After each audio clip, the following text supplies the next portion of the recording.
नमस्कार सभी को, कैसे हैं आप सभी। उम्मीद करते हैं आप सभी बहुत मस्त होंगे।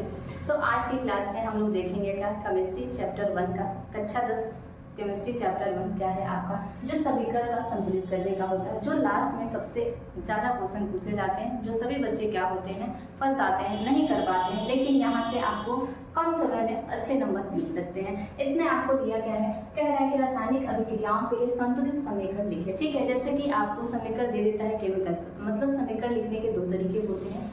क्या, पहला जो होता है वो शाब्दिक होता है, दूसरा आपका क्या रहता है, रासायनिक सूत्र में होता है। तो यहाँ आपको क्या दिया है, ये शाब्दिक रूप में दिया हुआ है और इसको हमें क्या करना है, तो रासायनिक रूप में परिवर्तित करके इसको समीकरण को संतुलित कर देना है। तो हमें करना क्या होगा, जैसे दिया है बस उसका हमें फॉर्मूला लिखना होगा, फॉर्मूला लिखने के बाद समीकरण को संतुलित कर देना होगा। ठीक, तो यहाँ से देखिए आपका क्या दिया है, सल्फ्यूरिक अम्ल और उसके साथ हमें क्या मिलाना है, तो सोडियम हाइड्रोक्साइड। सल्फ्यूरिक अम्ल सोडियम हाइड्रोक्साइड को जब हम क्या करते हैं, जलीय विलयन में परस्पर अभिक्रिया कराते हैं तो हमें क्या मिलता है, सोडियम सल्फेट मिलता है और जल मिलता है। देखिए आपको पूरा एकदम विधिवत लिख दिया है हिंदी में कि आपको क्या क्या मिलाना है और क्या हमें प्राप्त होगा। ठीक है, तो यहाँ देखिए आपसे कह रहा है क्या, सल्फ्यूरिक अम्ल। सल्फ्यूरिक अम्ल का फॉर्मूला क्या होता है आपका, H2SO4।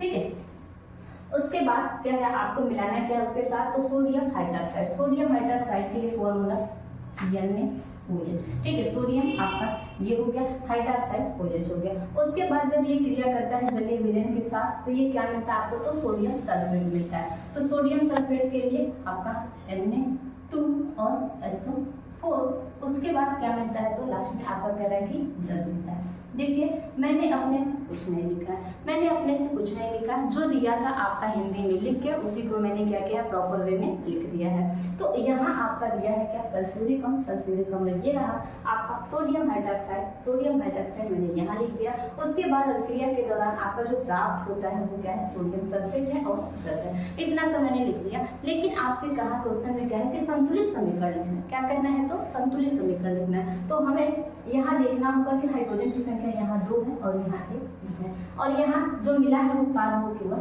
2 है।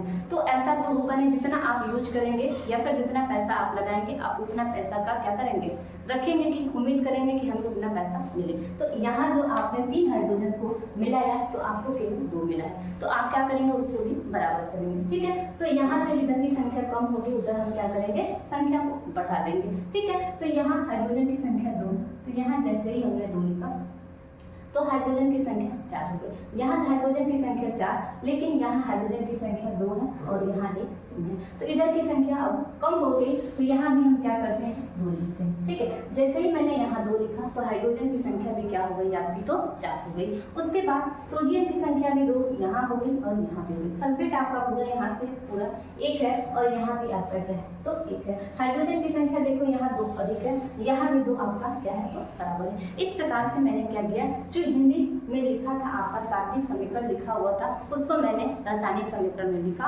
और उसको क्या किया, तो संतुलित कर दिया। इस प्रकार से आपका एक समीकरण ऐसा दिया होगा, या फिर दूसरा टाइप ये भी दिया होगा कि आपका जैसे यहाँ पूरा लिख के दिया था और यहाँ आपको प्रॉपर लिखा रहा है कि क्या क्या आपको मिलाना है और उत्पाद में आपको बराबर करके क्या क्या मिलेगा। ठीक है, तो यहाँ देखिए आपका दिया है जिंक, तो जिंक के लिए Zn।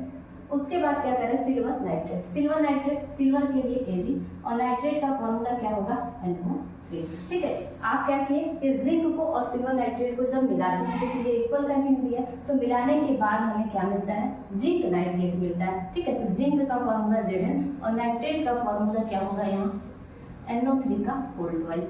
ठीक है, उसके बाद ये आपका अलग से क्या मिल रहा है, तो सिल्वर क्या मिल रहा है, तो सिल्वर मिल रहा है। ठीक, तो यहाँ से ये जब मिला तो मैंने कहा कि समीकरण लिखने से कुछ नहीं होने वाला है, जितना आप अभिकारक यूज करोगे उतना आपको उत्पाद मिलना चाहिए। तो यहाँ क्या है, यहाँ देखो Zn 1 है, इधर भी 1 है, उसके बाद Ag आपका यहाँ 1 है, यहाँ भी 1 है, लेकिन ये नाइट्रेट जो है यहाँ इसकी संख्या 2 है और यहाँ आपका क्या है, तो 1 है। तो इसको आप क्या करोगे, बराबर करोगे। तो यहाँ मैंने कहा आप सभी से ऊपर ही कि जिधर की संख्या कम होगी उधर की संख्या आप क्या करोगे, कोई अंक बढ़ा के बराबर करोगे। ठीक है, तो यहाँ से जब ये 2 है, यहाँ भी अगर प्रॉपर वे में आप 2 लिखते हो तो भले ही आपका क्या, ये तो बराबर हुआ लेकिन इसकी संख्या क्या हो गई, बढ़ गई। तो ये अकेला है, इसको भी हम क्या करेंगे, यहाँ पे 2 लिख देंगे तो ये भी संख्या आपकी क्या हो जाएगी, तो बराबर हो जाएगी।